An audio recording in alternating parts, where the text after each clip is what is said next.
Yeah, thank you so much, Marisha, for that.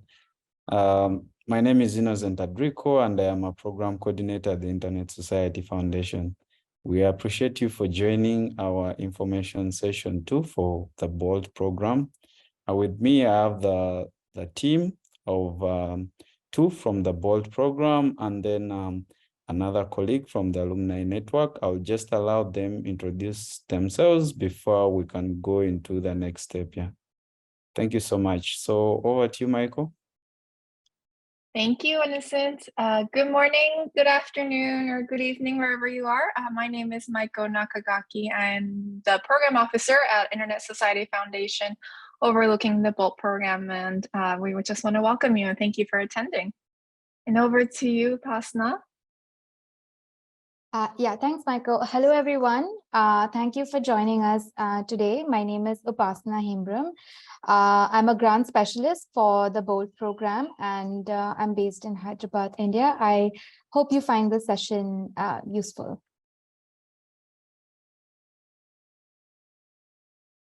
And you, Marisha? Thank you, Innocent. Hi, everyone. Warm hello, actually, from Cape Town, South Africa. My name is Marisha Abdul Chilunda, and I am the alumni coordinator at the Internet Society. I am collaborating with the philanthropy team today to make sure that you get all the information you need. So if you want to share any questions, you can feel free to pop those in the chat, and enjoy. Over to you, Innocent. All right. Thank you so much, team, for introducing yourselves. So going forward, the team is going to have a presentation, a short presentation for you all, just to pick up like the main items you'd need, like the key points for the program, after which we will open up the floor for questions. You can be able to raise up your hands in case you have any questions, or just in case you have a challenge with your mic, then you can go over to the chat and type your question so we can be able to read it from there. Just to let you know that I will be keeping a recording of this session just in case you want to revisit it after the session. So you should be able to get that soon. And lastly, in case, just for the case of introducing yourselves, you can kindly use the chat so that we can know who you are and where you're joining us from, and where you work. That would be great. So please feel free to do that. Otherwise, I'll hand it over to the team to start up with the presentation. Thank you. All right, so I'm gonna quickly share my screen. Oh, sorry.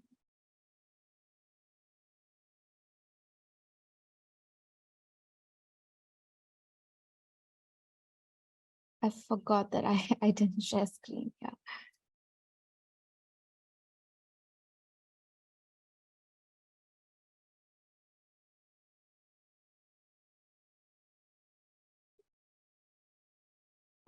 Okay, great. So we're going to quickly walk you through yeah, so the agenda for this presentation is really short. We want to leave a lot of time for Q&A in the end. Now that we're done with introductions, we'll have a quick overview of what the program is about. And Michael will walk us through what the objectives of this program are, what are the selection criteria that we look for in BOLT applications, and how exactly do you qualify in terms of eligibility. And we also have 2 project showcases towards the end.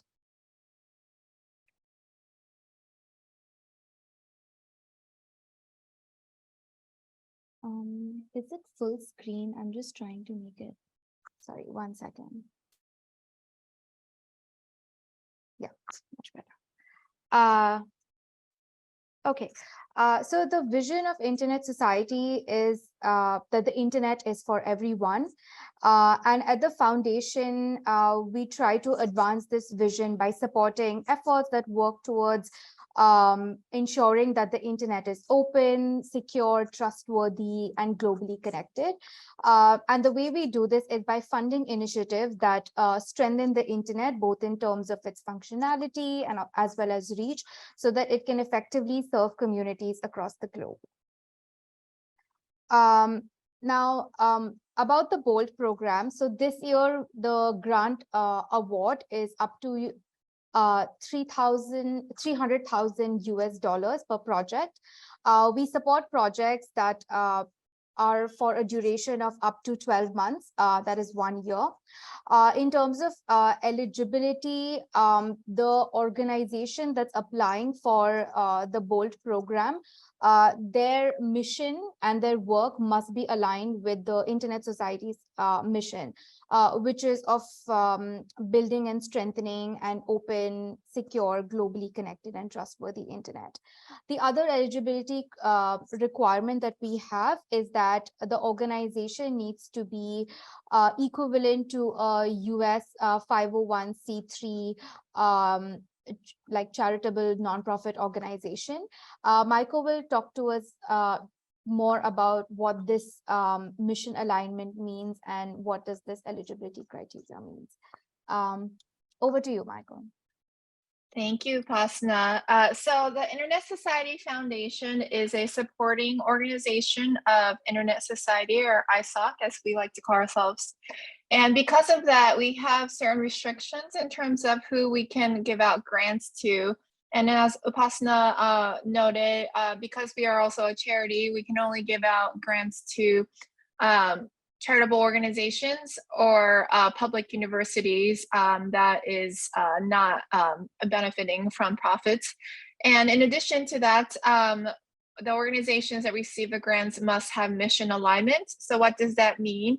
It means that the mission of the grantees organization must have similar goals as what Internet Society does. And these are 7 examples of what Internet Society does in a nutshell. And so, for instance, Internet Society, as you may know, is focused on infrastructure development of internet. So if your organization focuses on that, you will be eligible.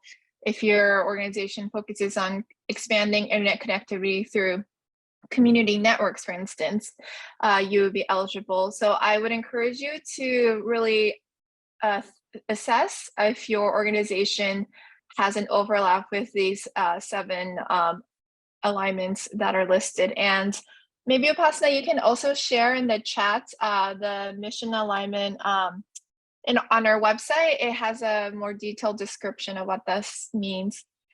And if for whatever reason your organization does not match and do not align with this mission, I would encourage you to look at potential fiscal sponsors who can host your organization or the project and apply. And I would note that your fiscal sponsor also must align with these, the mission alignment. Next page. Great. So now I am going to talk more about what this program overall is about. So the BOLD program is really about supporting innovative methods and technologists and people who are working on infrastructure to use creative approaches to expand internet connectivity and access. So the program's objective is to advance internet development, as I mentioned, improving internet access and connectivity around the world, and also promoting responsible innovation. Next page. So what does that actually mean in practice? So these are the 6, I think, principles that we look for in a proposal. Ideally, we would like you to have all 6, but we understand that that may not be possible. So I would encourage you to really think deeply to make sure that your proposal tries to hit as many. So one is that it's cost reducing. The second one is that it's trust enhancing, because our program is meant to support communities that are least connected to the internet. we would like you to demonstrate your organization or your community's engagement with the proposed areas or proposed group of people that you would like to work with, and that you already have a demonstrated trust-based relationship with them. The third part is around the innovation piece. So working a prototype or a project that you would like to explore that is very new, that is something that we welcome. Environmentally sustainable, we really care about the solutions that are being proposed to be environmentally conscious. And fifth, relevant to users and community. This is very, it's related to the trust enhancing. I would say that we would need for you to demonstrate that there is a specific need from this community for you to explore implementing this project that you will propose. And lastly, it's accessible and it's open to the public at large. In terms of the selection criteria, I would like to note that for all of our foundation program grants, we ask our external, we establish external reviewer committees for all of our programs who are experts in the given program interests. So we have set up a committee who will be reviewing your application, and your application will be assessed on these points. So first is that if your project effectively responds to a clearly identified need of the community, and that you can pinpoint what those needs are and how the solution that you propose or the project you propose is resolving that issue. Second, we would like to make sure that the proposed organization or team has extensive knowledge and experience working with this community, but also working on similar projects and have successfully proven that you have done similar projects in the past. And then the last, I would say, criteria that we look for is that you have demonstrated foresight in thinking about what you deem is impactful and successful in this proposed project, and you have certain criteria how you will measure those successes.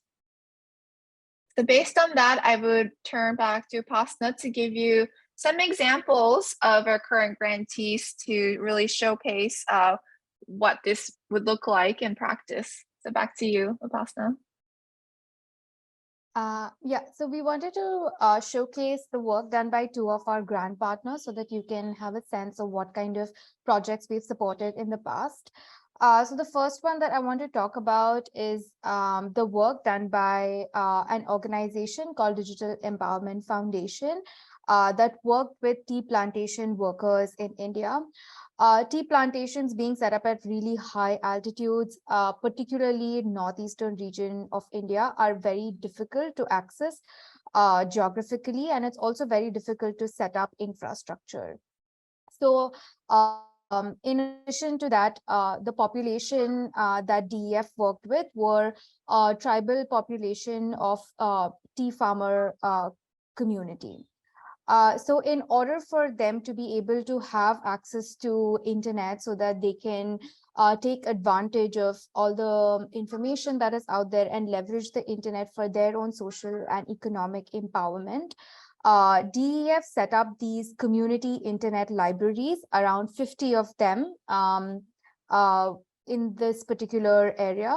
And the way they did it is by setting up mobile signal boosters and multiple Wi-Fi hotspots so that they can leverage the mobile network connectivity that exists. As you can see, this solution was sort of cost effective. The community information libraries were built with environmentally sustainable materials. And at the same time, they conducted a lot of capacity building workshops for folks from the community so that these information libraries were run by the folks from the community itself. Yeah, so the impact of this project was that it reached around 25,000 households in the tea farmer community. The second project that we want to showcase is by Sole Colombia. Sole stands for Self-Organized Learning Environment.